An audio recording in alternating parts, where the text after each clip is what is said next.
Hello Ivan, welcome back to my channel. This is Study with Chani.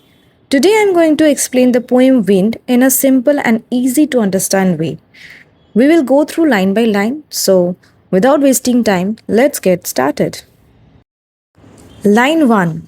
Wind comes softly. So the poet requests the wind to blow gently and calmly, not with great force.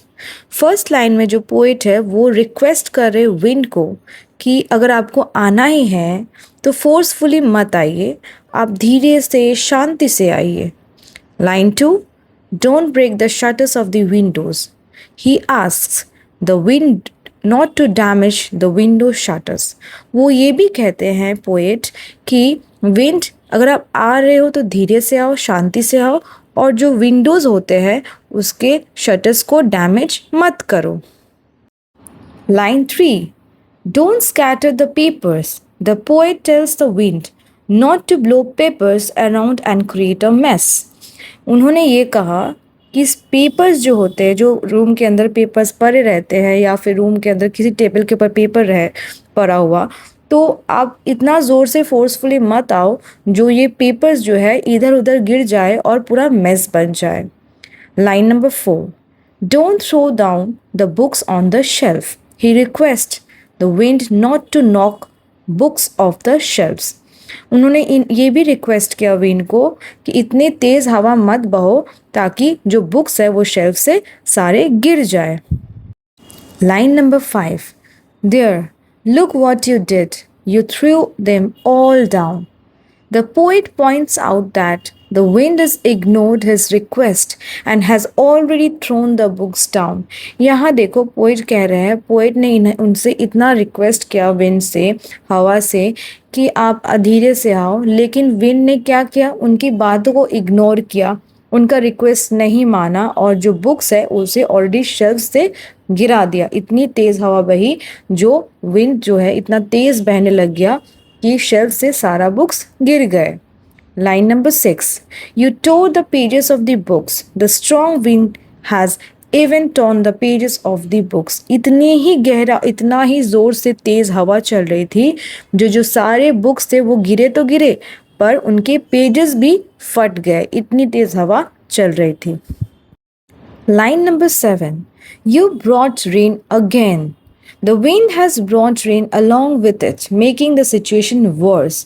एक तो poet देख रहा है कि wind इतना ज़ोर से चल रहा है, हवा इतना ज़ोर से ब्लो हो रहा है, लेकिन वो साथ साथ क्या किया हवा ने साथ साथ पानी को भी लेके आया, जैसे कि रेन को भी लेके आ गए. तो वही पोएट बोल रहे हैं कि तुम आए तो आए, लेकिन साथ में अपने रेन को भी लेके आ गए, जिसके वजह से सिचुएशंस बहुत ख़राब हो गया है. Now line number 8. You're very clever at poking fun at weaklings. The poet says that the wind attacks only weak things and seems to enjoy troubling them. यहाँ पे पोएट ये कह रहे हैं कि जो विंड है वो सिर्फ और सिर्फ वीक को ही अटैक करता है, वो वीक चीज़ों को अटैक करता है, क्योंकि उन्हें पता है वीक जल्दी खड़ा नहीं हो सकता. वीक जो होते हैं सिर्फ वीक पीपल भी होते हैं ना, उन्हें आप अटैक करोगे तो वो जल्दी आपको आंसर नहीं कर सकते, वो नहीं कर पाते हैं. उसी तरह से जैसे बुक्स को वो फेंक दे रहे हैं विंड ब्लो करके, तो बुक्स तो कुछ नहीं कर सकते. अगर आप मान लो कि काफ़ी ज़ोर से हवा चल रहा है तो फर्नीचर को इतना जल्दी हिला सकते हो? नहीं हिला सकते हो, क्योंकि वो इतना वीक नहीं होता है जो हिल जाए. बट बुक्स हो, पेजेस हो, ये हिल सकता है. तो ये होता है क्या, ये बहुत वीकलिंग्स यहाँ पे बताया गया है. जो बुक्स है, पेपर्स है, वो वीक्स है, बहुत वीकलिंग्स हैं. तो यही चीज़ यहाँ पे बताया गया कि आप सिर्फ अटैक वीक को ही कर सकते हो, आप किसी जो स्ट्रॉन्ग होते हैं उसे अटैक नहीं कर पाते. Line number 9. Frail crumbling houses, crumbling doors, crumbling rafters, crumbling wood, crumbling bodies, crumbling lives, crumbling hearts. Now the wind destroys weak houses, weak doors, weak wooden beams, weak people, and even people with weak hearts and spirits. तो यहाँ पे बोला गया wind जो है week चीज़ों को destroy कर रहा है.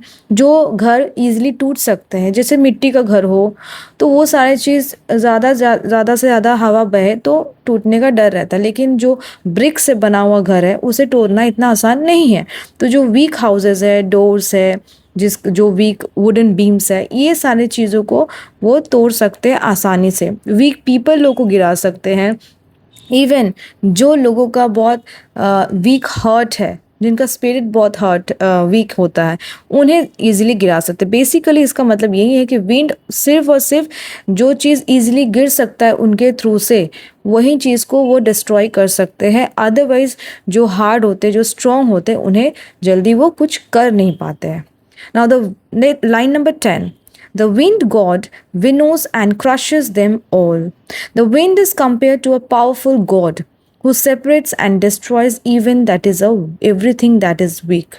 तो विंड को यहाँ पे एक तरह का पावरफुल गॉड के ऊपर कंपेयर किया गया है, जिसमें कहा गया है वो उन्हीं को डिस्ट्रॉय करते हैं जो वीक होते हैं। ठीक है, it is related to a people person also और related to the things also.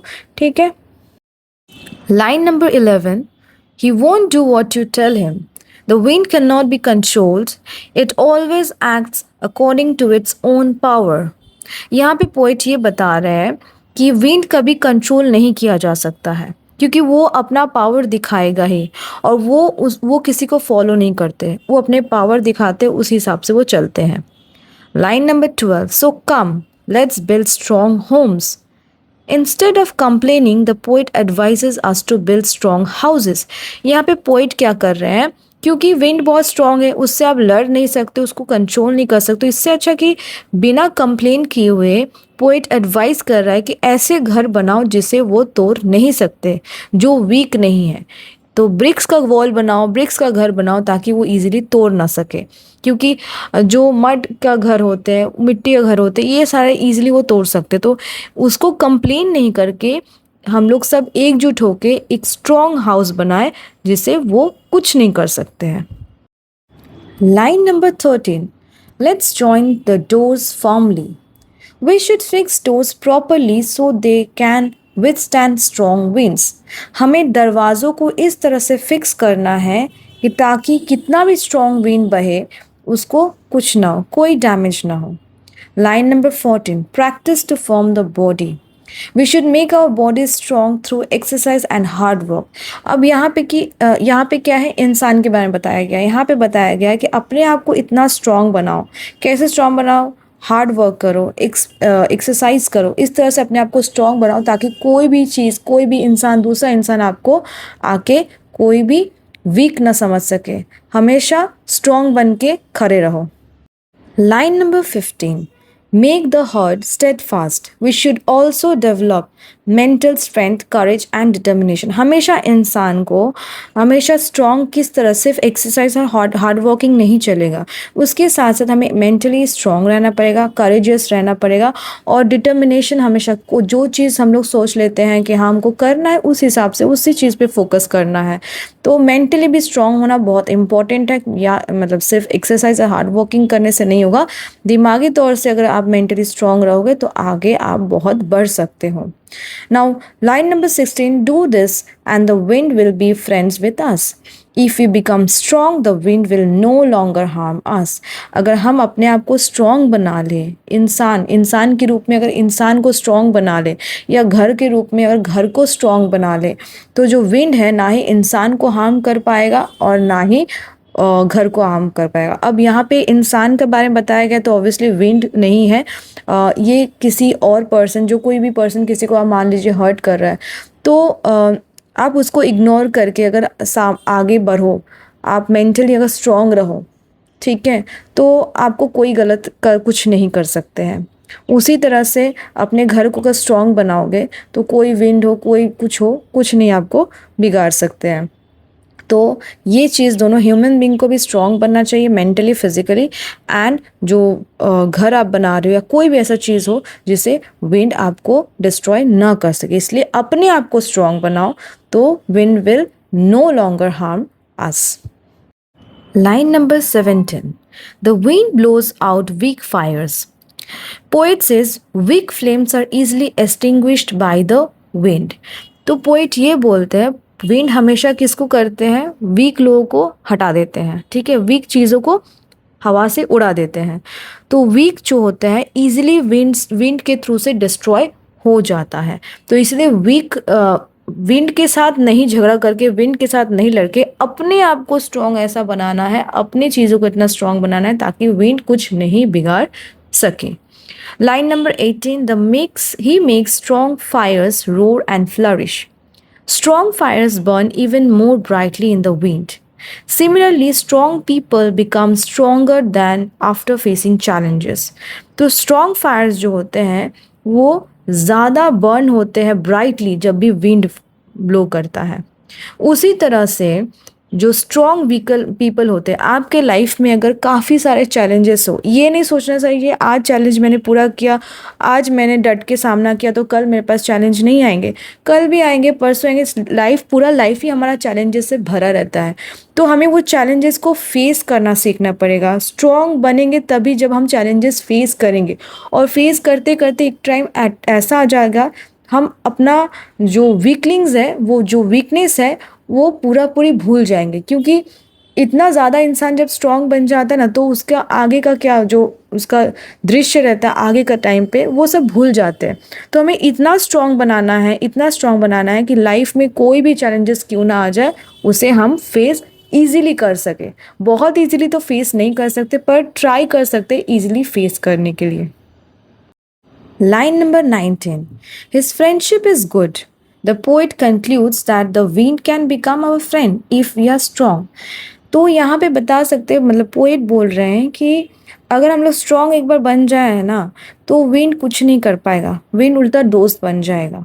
ठीक है, अगर कोई घर बन जाए ऐसा ब्रिक वाला घर, मजबूत घर, तो वहाँ पे क्या विंड गिरा सकते हैं उस घर को? इजीली नहीं गिरा सकते हैं, तो वो वहीं से ब्लो होके निकल जाते हैं। तो वो फ्रेंड भी बन सकते हैं। तो हमें इतना स्ट्रॉन्ग बनना है जिससे एक विंड, जो विंड है वो भी हमारा दोस्त बन सके। Now line number 20, we praise him every day, people respect and admire the wind because it teaches us to become stronger. लोग जो होते हैं विंड को रिस्पेक्ट करते हैं, एडमायर करते हैं। क्यों करते हैं? क्योंकि वो हर एक दिन कोई ना कोई लेसन हमें टीच करता है ताकि हम स्ट्रॉन्ग बन सके।